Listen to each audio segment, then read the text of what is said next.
Hello everyone, I am Pawan Panchal. Now we are going to discuss about chemical reaction and equation. In this chapter, we will discuss about types of chemical reaction, balancing of chemical reaction, what is a chemical equation and what is a chemical reaction and corrosion and rancidity. Okay, तो सबसे पहले हम लोग बात करते हैं reactions के बारे में. रिएक्शंस क्या होती है? रिएक्शंस के बारे में अगर हम बात करें तो दो या दो से ज्यादा सब्सटेंसेस ऐड होंगे और नया सब्सटेंस बनाते हैं. ये वाला जो प्रोसेस होगा रिएक्शन होती है. टू टाइप्स की रिएक्शंस में से हम लोगों को देखना है नेचर के अंदर जो हम लोग देखते हैं, एक होती है फिजिकल रिएक्शन, एक होती है chemical reaction.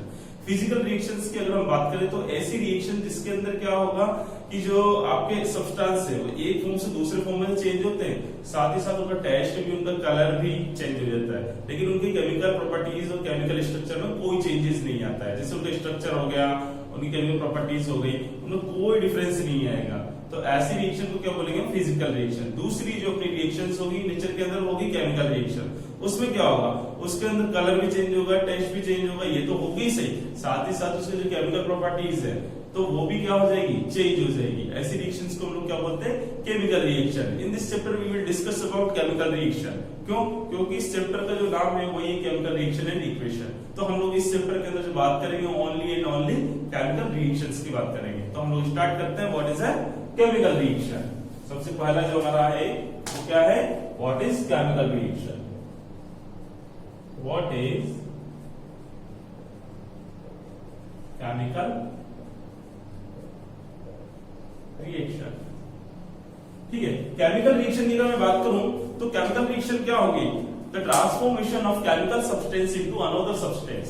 The transformation of chemical substance into another substance known as chemical reaction.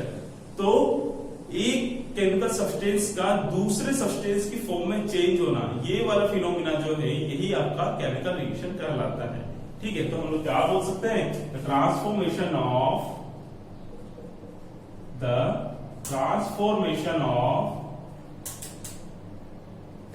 थोड़ा इधर ले लेते हैं. The transformation of chemical substance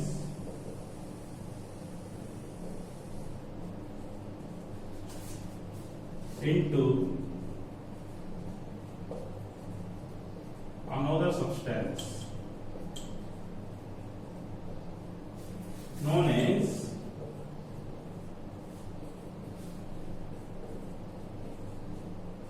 chemical reaction. What we can say? The transformation of chemical reaction, the transformation of chemical substance into another substance known as chemical reaction. किसी भी chemical reaction के अंदर क्या होगा? One and more chemical substances add होंगे and new substance form करेंगे, new substances form करेंगे. तो ये जो प्रोसेस होगा, ये जो फिनोमिना होगा, उसी को हम लोग क्या बोलते हैं?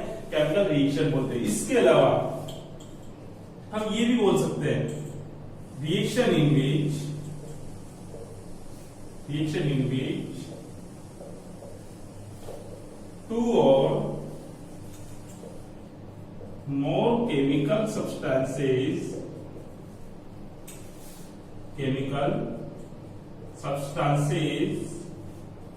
react together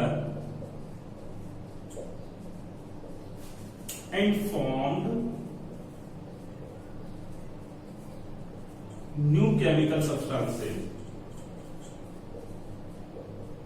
new chemical substances known as chemical reaction. ठीक है, तो दो डेफिनेशन हमारे पास हो गई. फर्स्ट क्या है? The transformation of chemical substance into another substance known as chemical reaction. And what we can say? Reaction in which two or more chemical substances react together and form a new chemical substance. या फिर हम ये भी बोल सकते हैं reaction in which two or more chemical substances added together and formed new substances. This phenomenon known as chemical reaction. Clear? तो ये तो बात हुई केमिकल रिएक्शन की. अब हम बात करते हैं इसके एग्जाम्पल की.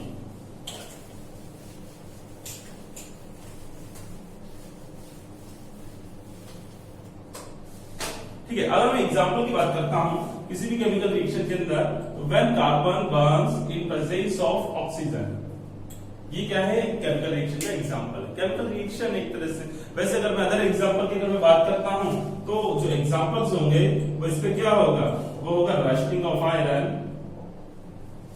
रस्टिंग ऑफ आयरन, ये भी क्या है, केमिकल रिएक्शन का एग्जांपल है। उसके बाद कन्वर्जन ऑफ, ये converting of milk into curd, ये क्या है, ये भी केमिकल रिएक्शन का एग्जांपल है। बर्निंग ऑफ फ्यूल, ठीक है, इट इज इट। तो एग्जांपल्स क्या है, rusting of iron, rusting of iron के अंदर क्या होता है कि जो आपका आयरन है वो किससे रिएक्ट करता है, वो रिएक्ट करता है एनवायरमेंट से, और क्या फॉर्म करता है, कोरोजन आपका, रस्टिंग आपका फॉर्म करता है। तो ये क्या है, ये भी एक तरह से केमिकल रिएक्शन है। Conversion of milk into curd, ये भी आपका केमिकल रिएक्शन है। बर्निंग ऑफ फ्यूल, ये भी क्या है, आपका केमिकल रिएक्शन है, ठीक है। तो यहाँ पर हम लोग जो बात कर रहे हैं कि इनके एग्जाम्पल की बात हो रही है। अब मैं आपको जो समझाना चाहता हूँ, जैसे कि आपके पास क्या है, ये क्या है, एक एग्जाम्पल है केमिकल रिएक्शन का। कार्बन बर्न हो रहा है इन प्रेजेंस ऑफ ऑक्सीजन, और क्या फॉर्म कर रहा है, कार्बन डाइऑक्साइड गैस फॉर्म कर रहा है। Clear, carbon dioxide gas form कर रहा है।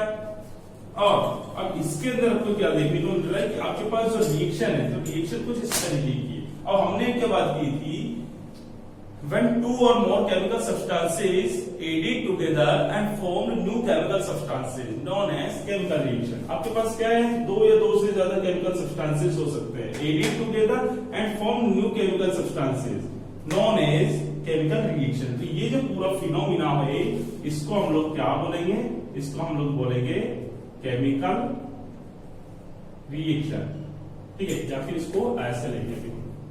ये जो पूरा फिनोमिना है ये आपका हो गया केमिकल रिएक्शन। ओके, ये तो बात हुई केमिकल रिएक्शन की। अब इसके अंदर क्या है, कौन कौन पार्टिसिपेट कर रहा है किसी भी केमिकल रिएक्शन के अंदर। केमिकल रिएक्शन के अंदर जो पार्टिसिपेट कर रहे हैं, जो केमिकल सब्सटेंसेस, इनको हम लोग क्या बोलते हैं, इनको बोलते हैं हम लोग रिएक्टेंट्स। क्या बोलते हैं, रिएक्टेंट्स। एंड जो केमिकल सब्सटेंसेस फॉर्म हो रहे हैं आफ्टर केमिकल रिएक्शन, उनको हम लोग क्या बोलते हैं, प्रोडक्ट बोलते हैं। So guys, now we are going to discuss about what is a reactants and what is product. So okay, what is a reactants? Reactants की अगर हम लोग बात करें तो reactants हमने क्या बोला है, substances, chemical substances participate in a chemical reaction, या फिर हम लोग बोल सकते हैं substances which take part in a chemical reaction। Chemical substances which take part in a chemical reaction known as reactant। reactants क्या होंगे, किसी भी केमिकल रिएक्शन के अंदर जो केमिकल सब्सटेंसेस पार्टिसिपेट करेंगे उन्हें हम लोग क्या बोलेंगे, केमिकल रिएक्टेंट्स बोलेंगे। क्लियर, तो हम लोग क्या बोल सकते हैं, chemical substances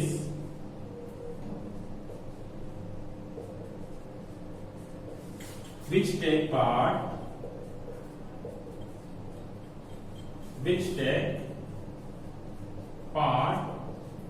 in a chemical reaction। ये क्या हो गए, आपके रिएक्टेंट्स हो गए। इस रिएक्शन के अंदर कौन पार्टिसिपेट कर रहा है, ये भी देख लो आप, carbon and oxygen are participating in a chemical reaction, ठीक है। तो हमने यही पढ़ा है, chemical substances which take part in a chemical reaction known as reactants. तो ये क्या हो गया, आपके रिएक्टेंट्स हो गए। फिर talk about the product, what is a product. Products क्या होगा, प्रोडक्ट की अगर हम लोग बात करें, chemical substances formed after a chemical reaction, chemical substances formed after a chemical reaction known as chemical products, या प्रोडक्ट्स, केमिकल प्रोडक्ट नहीं, प्रोडक्ट्स। केमिकल सब्सटेंसेस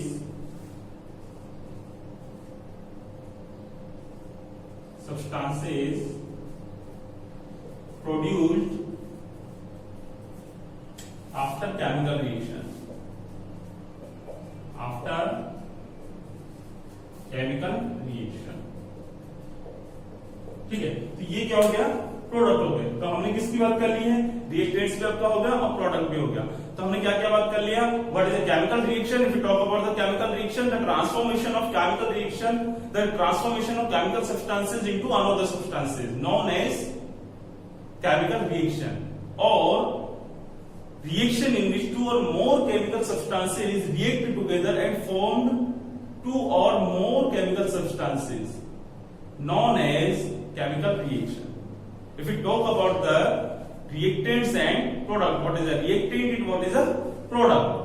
Reactants की अगर हम लोग बात करते हैं, chemical substances which take part in a chemical reaction known as reactants and chemical substances which produced after a chemical reaction known as product. ये क्या हो गया? reactant हो गए और ये क्या हो गए? product हो गए. ओके, प्रोडक्ट आपका एक भी रिएक्शन के अंदर, बट आपको जो समझना है वो आपको इतना समझना था कि रिएक्टेंट्स क्या होते हैं और प्रोडक्ट क्या होते हैं. धीरे धीरे जैसे जैसे हम लोग आगे आगे अच्छे से जाते जाएंगे तो आपको और अच्छा सा समझ में आता जाएगा. अब हम लोग बात करेंगे determination of chemical reaction. How can we determine a chemical reaction? हमें ये भी पता लग गया केमिकल रिएक्शन क्या होती है, केमिकल रिएक्शन के अंदर थोड़ा थोड़ा पार्ट का भी पता लग गया. अब हमें ये पता लगाना है कि किसी भी केमिकल रिएक्शन को हम कैसे डिटरमाइन कर सकते हैं. How can we determine a chemical reaction, or we can say also characteristics of chemical reaction.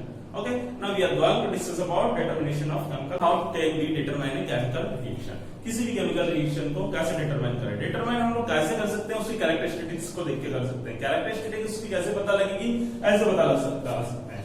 कैसे पता लगाएंगे? अगर हम कैरेक्टरिस्टिक्स की बात करें, evolution of gas, evolution of gas, ठीक है, इससे भी पता लगा सकते हो. दूसरा जो है आपका वो है चेंजिंग कलर, इससे भी पता लगा सकते हो. ठीक है, इससे भी पता लगा सकते हो आप चेंजिंग टेम्परेचर, इससे पता लगा सकते हो चेंजिंग स्टेट.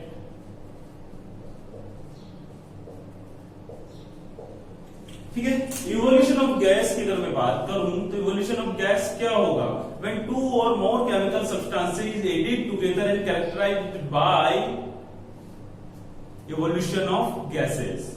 ठीक है, मतलब क्या हो रहा है, कोई भी दो केमिकल सब्सटेंसेस आपस में एड होंगे, रिएक्ट करेंगे एंड फॉर्म करेंगे न्यू केमिकल सब्सटेंस, और साथ में क्या होगा, वहां पर किसी न किसी गैस का इवोल्यूशन होगा. कोई ना कोई गैस आपकी क्या होगी, रिलीज होगी. तो उसे हम लोग क्या बोलेंगे, इवोल्यूशन ऑफ गैस. और हम क्या बोल सकते हैं, is characteristics of chemical reaction. तो किसकी कैरेक्टरिस्टिक्स है, किसी भी केमिकल रिएक्शन की. तो हम लोग क्या कर सकते हैं, कैरेक्टराइज कर सकते हैं किसी भी केमिकल रिएक्शन को. कैसे? इसके एग्जांपल आप देख लीजिए.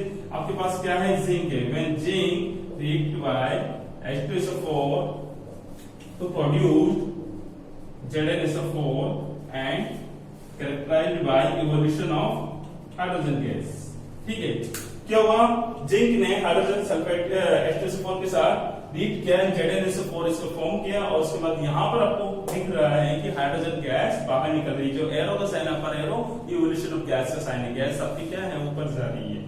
तो ये क्या हो रहा है, यहाँ पर इवोल्यूशन ऑफ द गैस है. तो यहाँ से क्या बता सकते हैं कि ये केमिकल रिएक्शन है. तो ये किसके कैरेक्टर है, केमिकल रिएक्शन का.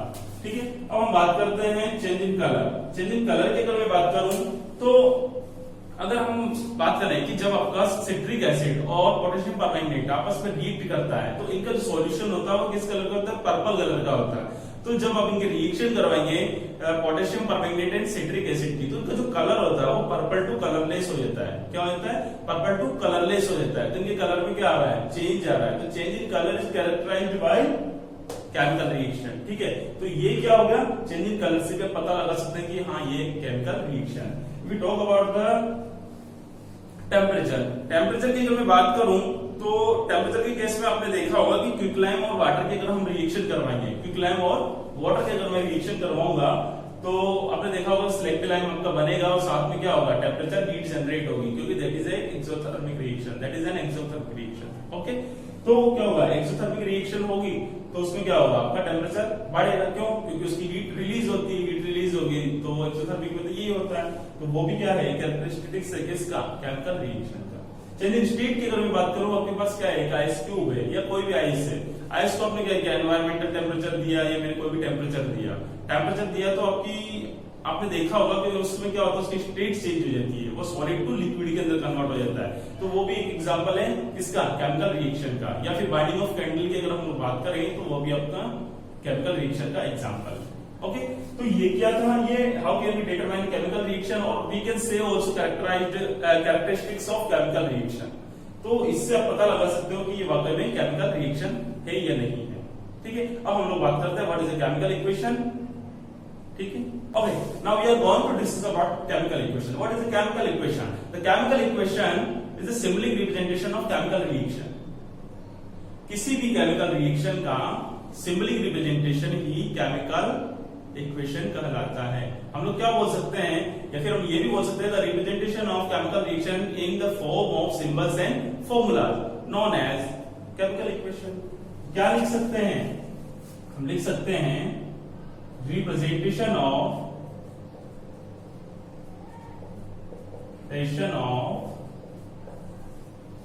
a chemical reaction, in the form of symbols and formulas known as chemical equation। तो ये तो बात हुई किसकी? केमिकल इक्वेशन की। तो केमिकल इक्वेशन क्या होगी? किसी भी केमिकल रिएक्शन का सिंबलिक रिप्रेजेंटेशन। अब सिंबलिक रिप्रेजेंटेशन होगा वो कैसे होगा?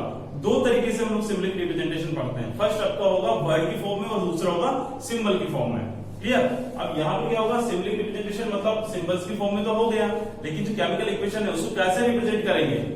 रिप्रेजेंट करने के लिए बहुत सारे सिंबल्स भी होते हैं और बहुत सारे नेम्स भी होते हैं। सभी एलिमेंट्स से उनके सिंबल्स से उनके अकॉर्डिंग, और जो एरोस वगैरह जो है डायरेक्शन है उनके सिंबल्स भी होते हैं। तो ये देखते हैं उनकी क्या क्या चीजें होती है, कौन कौन से सिंबल्स होते हैं और किन सिंबल्स का क्यों यूज किया जाता है और कहाँ यूज किया जाता है। ठीक है, तो जो आपकी केमिकल इक्वेशन होगी वो दो तरीके से आपको मिलेगी। वो आपकी होगी फर्स्ट वर्ड इक्वेशन की फॉर्म में और दूसरी होगी आपकी सिंबल्स की फॉर्म में। वर्ड इक्वेशन की अगर मैं बात करूं, जैसे सपोज हमारे पास कोई भी केमिकल रिएक्शन है, ये वाली केमिकल रिएक्शन है, कार्बन प्लस ऑक्सीजन, और ये बन गया आपका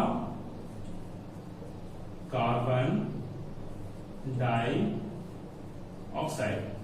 ठीक है, ये आपके पास केमिकल रिएक्शन है। अब यहाँ पर जो आपकी रिएक्शन जो लिखी हुई है वो किसकी फॉर्म में लिखी हुई है? वर्ड की फॉर्म में लिखी हुई है, carbon oxygen and carbon dioxide. और ये डायरेक्शन जो है एरो क्या बता रहा है? डायरेक्शन को बता रहा है। ठीक है, तो यहाँ पर क्या हो गया कि इस तरीके से जो आपकी लिखी हुई है अगर केमिकल रिएक्शन, तो ये किसकी फॉर्म में हो गई? ये वर्ड की फॉर्म में होगी। तो इसी को हम लोग क्या बोलते हैं? ये रिप्रेजेंटेशन तो हो रहा है बट किसकी फॉर्म में हो रहा है? वर्ड की फॉर्म में हो रहा है। तो इसे हम लोग क्या बोल सकते हैं? वर्ड इक्वेशन बोल सकते हैं। क्या बोलेंगे इसको? वर्ड इक्वेशन बोलेंगे। मतलब केमिकल इक्वेशन तो है बट किसकी फॉर्म में? वर्ड इक्वेशन की फॉर्म में। अब हम बात करते हैं सिंबल्स। सिंबल्स की फॉर्म में अगर हम बात करेंगे तो सिंबल्स की फॉर्म में क्या होगा कि जो आपके एलिमेंट्स हैं उनके सभी एलिमेंट्स के डिफरेंट डिफरेंट सिंबल है। जैसे कार्बन का आपका सी हो गया, ऑक्सीजन का आपका ओ हो गया, ठीक है, कार्बन डाइऑक्साइड का आपके क्या होगा? CO2 हो गया, जिंक का क्या होगा? Zn हो गया। तो इसको सिंबल की फॉर्म में अगर हम रिप्रेजेंट करते हैं तो इसका क्या हो जाएगा? C, और ऑक्सीजन पे क्या हो जाएगा? O, और ये क्या बता रहा है? इसके 2 एटम्स रिएक्ट कर रहे हैं और साथ में जो बना आपका क्या होगा? CO2। ये किसकी फॉर्म में हो गई?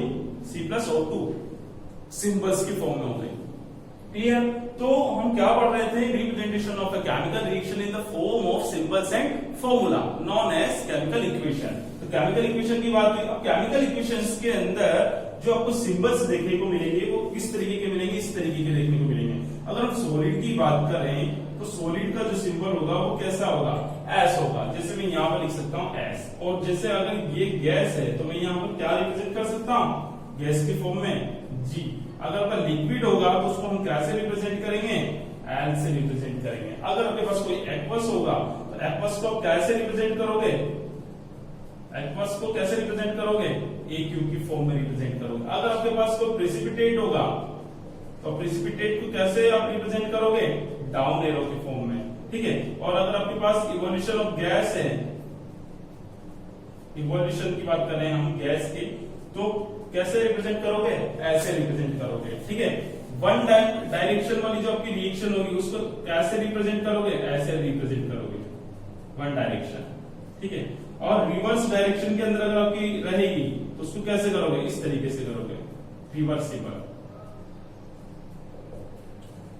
ठीक है, तो इस तरह से डिफरेंट काइंड ऑफ सिंबल्स आपको देखने को मिलेंगे और इससे आप पता लगा सकते हैं कि आपके पास जो एलिमेंट है और आपके पास जो कंपाउंड्स है वो किसके फॉर्म में आपको मिल रहा है। सॉलिड के केस में आपको एस मिलेगा, गैस के में जी मिलेगा, लिक्विड में आपको ए मिलेगा, एक्वस की बात नहीं करो तो एक्यू लिखा मिलेगा, प्रेसिपिटेट में डाउन एरो मिलेगा, रिलेशन के अंदर आपको गैस जो आपकी बाहर मिलेगी उसके अंदर आपको अपर एरो मिलेगा, वन डायरेक्शन के अंदर आपको ये मिलेगा, रिवर्सिबल के अंदर ये मिलेगा, इसको हम इरिवर्सिबल भी बोल सकते हैं। क्लियर, और भी आपको बहुत सारी चीजें मिलेगी। जैसे अगर मैं बात करूं कैटलिस्ट की, तो कैटलिस्ट को हम क्या करते हैं, एरो के ऊपर रिप्रेजेंट कर देते हैं, तो उससे क्या होगा, वहां से भी आपको पता लग जाएगा कि ये कैटलिस्ट है। उसके अलावा different chemical reaction different temperature and different pressure पर आपकी प्रोसेस होती है, तो वहां पर क्या होगा, तो उस कंडीशन के अंदर आपका जो प्रेशर होगा और जो आपका टेम्परेचर होगा उसको भी हम रिप्रेजेंट कर सकते हैं किसके ऊपर, एरो के ऊपर या एरो के नीचे आपको देखने को मिलेगा, तो वहां से भी आप पता लगा सकते हैं। तो वो भी एक तरह से क्या हो गया, उसका रिप्रेजेंटेशन हो गया। तो डिफरेंट काइंड ऑफ रिप्रेजेंटेशन आपको देखने को मिलेगा जैसे जैसे हम लोग आगे से आगे केमिकल रिएक्शंस को पढ़ते जाएंगे। क्लियर, तो केमिकल इक्वेशंस की बात जो थी तो यहां तक थी। रिप्रेजेंटेशन ऑफ केमिकल रिएक्शन क्या होगा, इक्वेशन क्या होगा, the symbolic representation of chemical reaction known as chemical equation. बिल्कुल सिंपल से डेफिनेशन है, वो पढ़ना चाहो तो वो भी आप लिख सकते हो और ये लिखना चाहो तो ये भी लिख सकते हो, दोनों आपके सेम है। उसके बाद वर्ड इक्वेशन की फॉर्म में मैंने आपको बताया कि इस तरीके से हम रिप्रेजेंट कर सकते हैं, सिंबल्स की फॉर्म में हम ऐसे रिप्रेजेंट कर सकते हैं। सिंबल्स कैसे होते हैं, इस तरीके से आपके होते हैं। ठीक है, अब हम बात करते हैं types of chemical equation.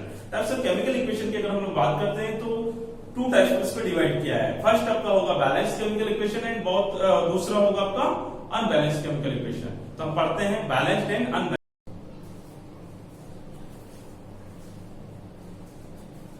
Okay, तो हम लोग बात करते हैं balanced and unbalanced chemical equation की। टाइप्स ऑफ केमिकल इक्वेशन में हमने बात किया कि बैलेंस क्या होगी और two types of chemical equation की बात की। ठीक है, तो अब हम लोग बात करेंगे balanced and unbalanced chemical equation की। What is the balanced chemical equation and unbalanced chemical equation. Balanced chemical equation की बात करूं तो आपको नेम से पता लग रहा होगा, वर्ड से पता लग रहा होगा कि बैलेंस मतलब क्या होता है, कि बैलेंस होता है, हम लोग डेली लाइफ के अंदर पता करते हैं। बट यहाँ पर क्या होगा कि ऐसी केमिकल रिएक्शन जिसके अंदर रिएक्टेंट साइड और प्रोडक्ट साइड, अब रिएक्टेंट एंड प्रोडक्ट आपको पता है, नहीं है तो आपको वापस से रिवर्स करके और आप वीडियो को देखेंगे। तो जो आपका रिएक्टेंट साइड और प्रोडक्ट साइड पर, दोनों साइड पर सभी एलिमेंट्स के नंबर ऑफ एटम्स अगर आपके इक्वल होंगे तो वो क्या होगी, आपकी बैलेंस केमिकल इक्वेशन होगी। क्या होगी बैलेंस केमिकल इक्वेशन, ऐसी केमिकल रिएक्शन जिसके अंदर एलएचएस साइड और राइट आरएचएस साइड, दोनों साइड पर सभी एलिमेंट्स के नंबर ऑफ एटम्स इक्वल होंगे तो उससे क्या बोलेंगे हम लोग, बैलेंस केमिकल इक्वेशन बोलेंगे। तो हम लोग बोल सकते हैं balance chemical equation, balance chemical equation. Okay, तो हम लोग बात करते हैं बैलेंस केमिकल इक्वेशन। अब बैलेंस केमिकल इक्वेशन क्या होगी, बैलेंस केमिकल इक्वेशन ऐसी केमिकल इक्वेशन होगी जिसमें क्या होगा, रिएक्टेंट साइड और प्रोडक्ट साइड दोनों साइड पर किसी भी एलिमेंट के नंबर ऑफ एटम्स बराबर होंगे, ठीक है, इक्वल होंगे, तो उसे हम लोग क्या बोलेंगे, बैलेंस केमिकल इक्वेशन बोलेंगे। We can say a balance chemical equation has the number of atoms of each element are equal on both side. ठीक है, तो जो नंबर ऑफ एटम्स होंगे वो क्या होंगे, इक्वल होंगे दोनों साइड पर। तो ऐसी केमिकल इक्वेशन को क्या बोलेंगे हम लोग, बैलेंस केमिकल इक्वेशन बोलेंगे। बैलेंस केमिकल इक्वेशन का आपके पास एग्जांपल है कि जैसे आपके पास ये ले लो आप वापस से, कार्बन प्लस ऑक्सीजन, ये क्या हो गया, बैलेंस। कार्बन को चेक करो कितना है आपके पास, 1, इधर भी कितना, 1, एलएचएस आरएचएस हो गया, ये रिएक्टेंट साइड, ये प्रोडक्ट साइड, रिएक्टेंट साइड पे भी कार्बन एक है, इधर भी कार्बन आपका एक है, मतलब बराबर है। ऑक्सीजन की अगर मैं बात करूं तो इधर 2 है, इधर भी 2 है, तो ये क्या होगी आपकी बैलेंस्ड केमिकल इक्वेशन। क्लियर, अगर इसके बाद हम बात करते हैं अनबैलेंस्ड केमिकल इक्वेशन की। अगर अनबैलेंस्ड केमिकल इक्वेशन की मैं बात करूं तो अनबैलेंस्ड केमिकल इक्वेशन क्या होगी, अनबैलेंस्ड केमिकल इक्वेशन।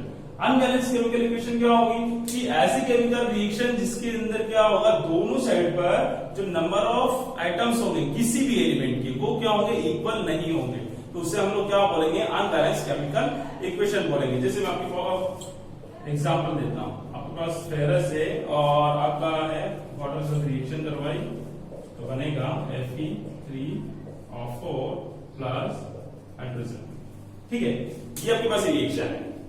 इस केमिकल रिएक्शन के अंदर हम देखें अगर तो आयरन कितना है, इधर की साइड पे 1, इधर कितने हैं नंबर ऑफ एटम्स 3, तो ये क्या हो गया, अनइक्वल हो गया। हाइड्रोजन कितना है 2, 2, तो बोथ आर इक्वल, इसकी कोई टेंशन नहीं है। ऑक्सीजन कितना है 1 और इधर की साइड पे क्या है 4। यहाँ पर क्या है ये अनबैलेंस्ड है, जिसे क्या बोलेंगे हम लोग, दोनों साइड का जो मास होगा वो अलग अलग होगा। तो नंबर ऑफ एटम्स भी आपके क्या है अलग अलग है, तो मास भी आपका अलग अलग होना ही है। तो यहाँ पर क्या होगा कि दोनों साइड पर सभी एलिमेंट का, मतलब कोई भी आपका एलिमेंट है उसके नंबर ऑफ एटम्स अगर इक्वल नहीं है तो इसे हम लोग क्या बोलेंगे, अनबैलेंस केमिकल इक्वेशन बोलेंगे। अब अनबैलेंस केमिकल इक्वेशन को बैलेंस क्यों किया जाता है? अब अनबैलेंस इक्वेशन का हम लोग क्या करेंगे, अब हम अनबैलेंस इक्वेशन को बैलेंस करेंगे। और बैलेंस करने के लिए हम लोग क्या करना पड़ेगा, हमें इसके बहुत सारे मेथड है बैलेंसिंग के, वो देखना पड़ेगा। और वो क्या है, इक्वल नहीं है, तो अब क्या करना पड़ेगा, इनको बैलेंस करना पड़ेगा। अब बैलेंस करने के लिए क्या करना पड़ेगा, ये हम सीखेंगे बैलेंसिंग ऑफ केमिकल इक्वेशन के अंदर। ये कब सीखेंगे, अभी हम जो आपका टाइप्स ऑफ केमिकल रिएक्शन होगा इसके बाद हम आगे बढ़ेंगे बैलेंसिंग ऑफ केमिकल इक्वेशन। ठीक है, अब हम लोगों को यहाँ तक की बात कंप्लीट हुई। अब क्या क्या पढ़ लिया आपने, अब हमने पढ़ा है what is a chemical reaction, what is a chemical equation, what is a reactant, what is a product and what is a chemical equation and types of chemical equation. Now we are going to discuss about types of chemical